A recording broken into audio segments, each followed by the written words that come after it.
Welcome to the Courageous Recovery broadcast. I'm your host, Randy Mortensen. This is a weekly 20 to 30 minute program where we provide answers for your I don't know how. Whether you're dealing with recovery issues, emotions from a loss, or maybe life is just throwing you one more curveball than you expected, I'm so glad you're here. It's just a real privilege for me to have my new friend, Emily Lehman, on board here for episode 63. And she has just a ton of wisdom on her recovery journey, and who she is today is just amazing. And as I share on a pretty regular basis, this broadcast is now being seen in 23 or 24 countries around the world. Thank you for taking time from your busy schedules to connect. If you're on one of the platforms that has a chat box, please leave a comment. If you're on our Facebook page, leave a comment there with any thoughts, because we do take a look at those. Also, if you're on one of the networks that has a subscribe button, please hit subscribe. For more information about the programs that I will mention, you can go to my website, which is randymortensen.com. That's Randy, last name Mortensen.com. And later in the show, I'll talk about the 21-point assessment. That's a tool to determine whether you or a loved one is eligible for one of my programs that is called the Lifestyle Champion Cohort. Well, welcome all the way from the great state of California, Emily Lehman. Thank you for taking time from your crazy busy schedule to be a guest. Hi, Randy. Thank you so much for having me. I'm really excited to be here. Well, and as anyone that's listened to this broadcast before, they know my usual first question is a hard one for some people, and others just have no problem with it. What is there that you know today that you wish your 22-year-old self would have known? I think that I wish I would have known that my parents would have totally supported me if and when I would have asked them for help with my addiction, but I did not do that. I kept everything pretty secretive, like from them. They weren't really aware. So I would definitely tell my younger self to like not be embarrassed or ashamed, and to confront that whoever is important in your life and ask for help, because asking for help is okay. Right. Yeah, those are good words, because too often we try to hide it, don't we? Yeah, I hid my addiction. Literally, my parents like just found out within the last month probably how bad my addiction really was, because I'm doing a podcast now about addiction, and things kind of just came up, and I'm like, okay, like I just need to rip the band-aid off and just like tell them everything. And to say they were shocked was, they were. But I think they knew to an extent, but I don't think they understood how very serious it was.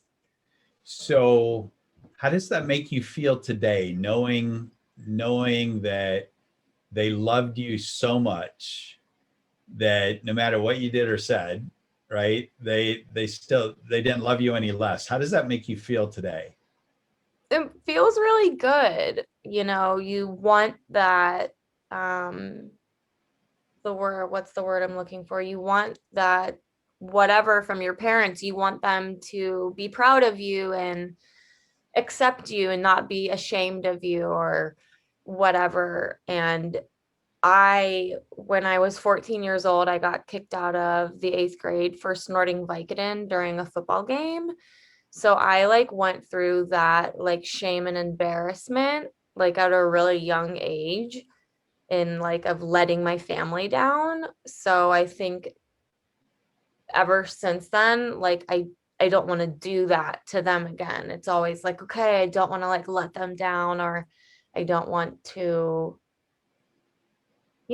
just make bad decisions. Right. So Yeah. Yeah. So they knew you were doing some of the negative things. They just didn't know to the full extent, right? Is that what I hear you saying? yeah, Yeah. absolutely. Yeah. I mean, did my parents have any idea I was snorting like 100 milligrams of Percocets every single day for 3 to 4 years? No, my Right. mom had no idea. She's like, Yeah. what do you mean you're doing this every day? And I'm like, every time you saw me, like over those years or periods of times, like I was high, like ever. She's like, and she just like had no idea. So it's kind of like a little alarming, but also, I'm kind of grateful because you don't want your parents to see you like that. At least I don't. So, Right. Well, and I guess I asked that question primarily because there's no doubt a mom or a dad listening to this that they know something's going on with their son or daughter, but they don't know how to even pull the curtains back, right? Or right. how to love on them more. So maybe that teenage son or daughter is now going to be trusting enough in their parents to maybe come forth at a younger age. You think is that even something reasonable to think about or not? I hope to think that it's reasonable. It's, I mean, I think it really just depends on like the kind of relationship you have with your parents. I had a pretty great relationship with my dad growing up. My mom and I definitely butted heads, and I had issues there. And like, I would have never been comfortable going to my mom and being like, blah, blah, blah, blah, blah, all of this like word vomit. Like, my life is a disaster. I need help. Sure, sure. But I think if parents can figure out like a calm, like unaccusatory way to address situations like that, and it's not like an attacking, like you're doing something wrong, shame, shame, shame on you, more of Yeah. like a, is something going on? Is there anything you want to talk about? Like, if it needs to be more of like a loving, nurturing, like, it's a very sensitive, very delicate situation. And I think if you go into it being angry or upset or anything like that, I would imagine the situation would get worse. Well, and what I hear from a number of other people that I have the opportunity to interact with is similar to what you said. The boundaries they thought were so strict that they didn't think there was any gray area even to talk about, right? Where it was always so judgmental and so it's very difficult to establish boundaries for sure. And so how did you get from Cincinnati to the University of Alabama? Great question. Very super random. I literally was just like watching an Alabama football game like one night with my parents, and I was like, wow, this looks so fun. I'm gonna apply.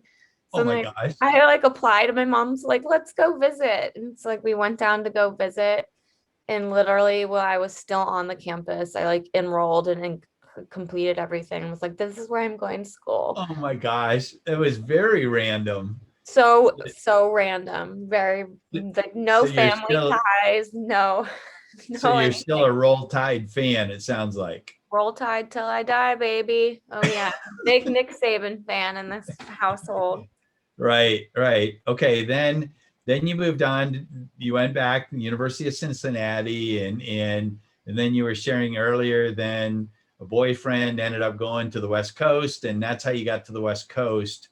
What what do you see different just being in your late 20s? What do you see different just geographically from being in Central California compared to being in the Cincinnati area these days? That's a really great question. And I've noticed that not even just like the things around me, myself as a whole, living somewhere that is sunny and there's the beach, there's mountains, there's palm trees, it's like great weather every day. Whereas Cincinnati, it's gray and it's gloomy and it's yeah and slushy in the winter and like ugly. I think seasonal depression is very real. I think it affects tons of people. It absolutely affects me. and changing that atmosphere around me. I probably moved to California 3 or 4 years into my sobriety, and it has made such a difference. I mean, just like waking up and like you're in Florida, palm trees. Like my mom's always like, why do you always post pictures of palm trees? I'm like, I just love them. Like they make me happy. And so I think just like being in those types of, and it's hard because not everyone gets to live like in Right. like a great place like Los Angeles. Right.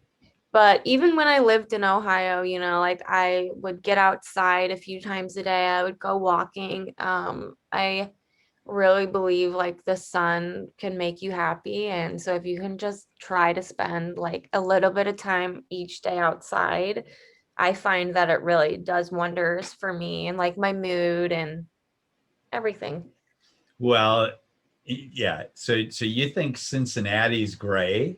You should live in Minnesota for 17 years That's or actually 20. really funny. One of my friends lives in Minnesota and she'll send me Snapchats like during the winter and it's like -degrees. There's like tons of snow and I'm just like, oh no. Like, Right, right. Yeah. wow.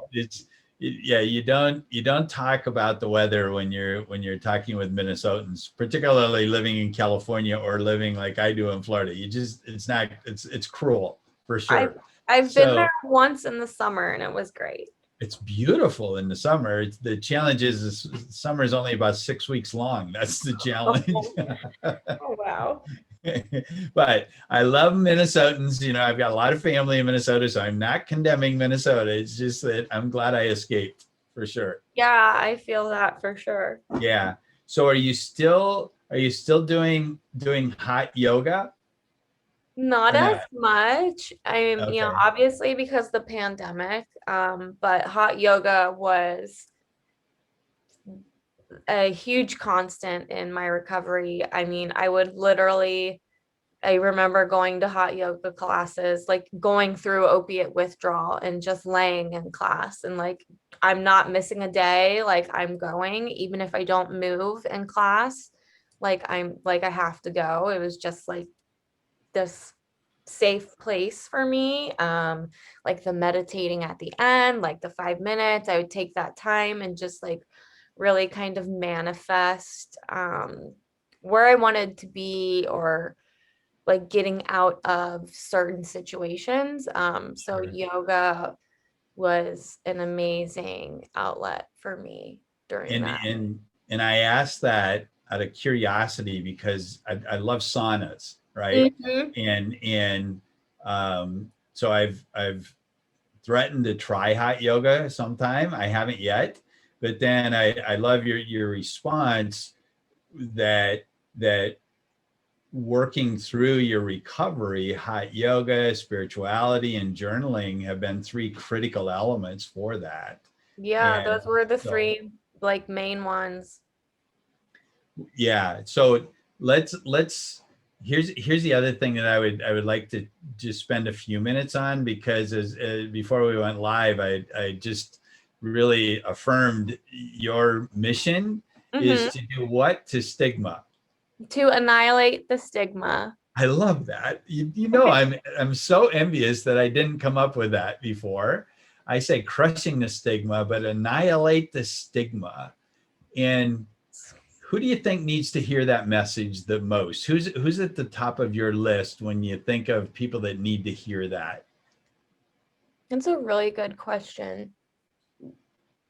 Maybe like my parents who are like in the ages of like 50 to 60, just because I feel then those are the experiences that I've had from my parents and like dealing with certain situations with them.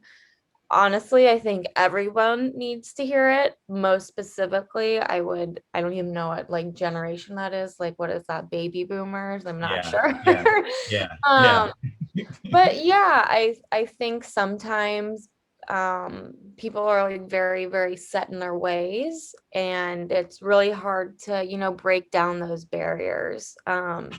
And I've noticed that, like with my dad on certain things. So that would be my answer. And then, and that makes sense. And I mean, you did a great job of being specific. I talk about corporate America. You know, Oh, yeah, that's a great example. when I was a VP in the energy world, it wasn't safe to go to HR and Yeah. say, I'm struggling with booze or Percocet or whatever. It wasn't safe because that note went in your record then, right? Yeah, And absolutely. so then the other place is in our faith communities also. Mm-hmm. So there's so much judgment in our Mm-hmm. faith communities. And then the third group that I talk about is in our families. And you mentioned this, you mentioned that with families, because what's the thing we hear the most? You struggled with heroin, Xanax, Percocet. The thing that we hear the most is, well, why don't you just stop, right? Did you ever hear that? Always. Yeah. Well, why don't you just quit? Yeah. Okay. Yeah. Yeah. And that's part of why we need to annihilate stigma. It's not that easy.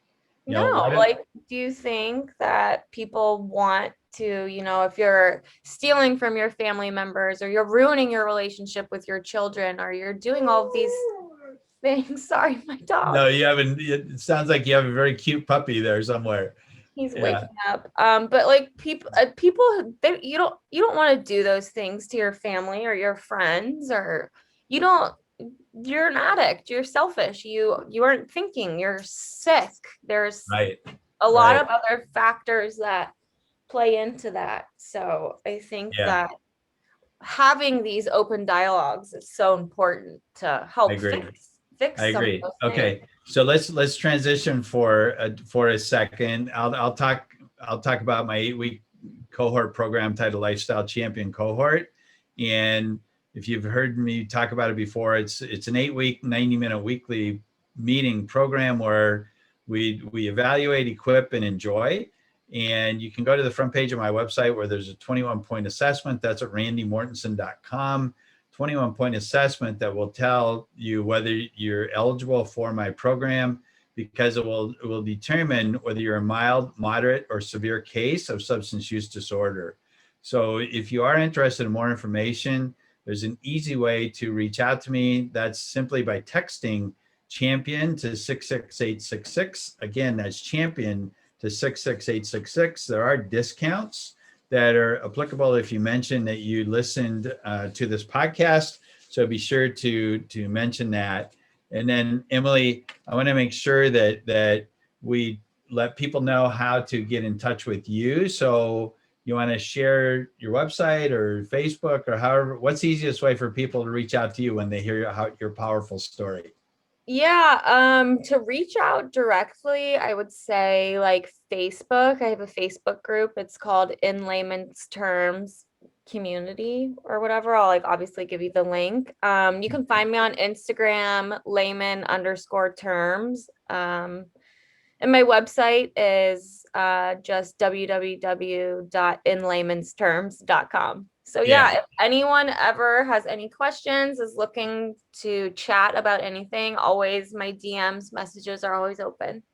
Okay.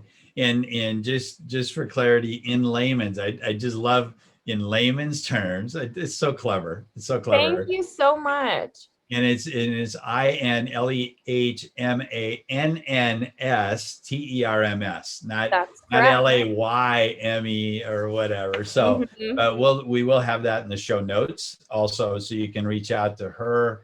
And how are you typically looking to engage with somebody who reaches out to you? What's your passion as far as how to best help somebody that's struggling? So sometimes I'll get on the phone with someone, if they're really needing to like really talk, and sometimes it's just easier that way. If it's little questions or whatever, just like messaging back and forth, texting, but it just really kind of depends on that situation. So phone, texting, Okay. around Okay. like that. And so have you, as far as your goals, you're doing a podcast, or you're starting a podcast, or you have done a podcast? I don't remember what you told me. Yeah, so I just started a podcast. When this episode goes live, it will have launched. I'm launching it next Thursday, which is the 10th. Oh my So I'm gosh. just been trying to like get all my episodes ready. I have like 8 episodes that I'm gonna launch all together. Um, so yeah, it's been very exciting. It's been really fun. Well, good job. I Thank knew you were you. working on it. I didn't know what the timeline was. So that's excellent to know that for sure. Yeah, I'm really excited to like have it finished and be out there for everyone to listen to. So yeah. Right on, right on. Okay. And so for that 28-year-old young lady that's hearing this and saying, wow, how did she do this? You know, you battled heroin, Xanax, Percocet, probably some other things over the years. What would you say to encourage that 28-year-old that's battling, or that 22 or 23-year-old? You know, we don't need to be specific on the age. What are the words of encouragement that you would offer? I would just say that no matter how dark and scary and shitty it gets, you just have to find that little light at the end of the tunnel and do not lose focus on that. I mean, Yeah, you just have to know that there is good on the other side, and it might be hell to get there, but it will be worth it. And people do care about you and people do want you to succeed. And, one of my like favorite quotes is, healing does not mean the damage never existed. It means the damage no longer controls our lives. And that quote just really hit home for me. And you can go through every day and you can be happy and be okay. It doesn't mean that you didn't go through these things and that they're not valid. You just have to know that you can get there. You just really have to keep pushing. And if you fall down, just get back up. People yeah, relapse, yeah. people make mistakes. It's not going to be like this easy road. It's going to be hard. It's like, it's not a snap and you're sober. Like it's Right, going to take work. You're going to have to put the work in, and you are going to have to want to be sober for you. right. You're not about to get sober because your mom wants you to or your boyfriend wants you to. I've Yeah, had hundreds, not hundreds, but many friends who have gone to rehab and came out, relapsed, whatever, and went back because they didn't go for them. They went right. Yeah, because my mom wanted me to, or I had to. right. Once you're ready to focus on you, you will see those changes. Yeah. And as we're kind of preparing to wrap up here, there was one thing I meant to ask you earlier because it's so important, and Mm-hmm. we talked about it before we signed in. Journaling has been a critical element of your recovery journey.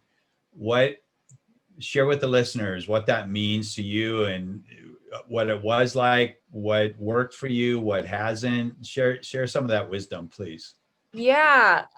So I really started journaling when I moved to Florence, Italy, and I studied abroad. And that's really where I picked up that habit. And I would go on trips and I wanted to just remember everything. When I moved back from Italy, that's really when my drug addiction just ramped up and just really went all in.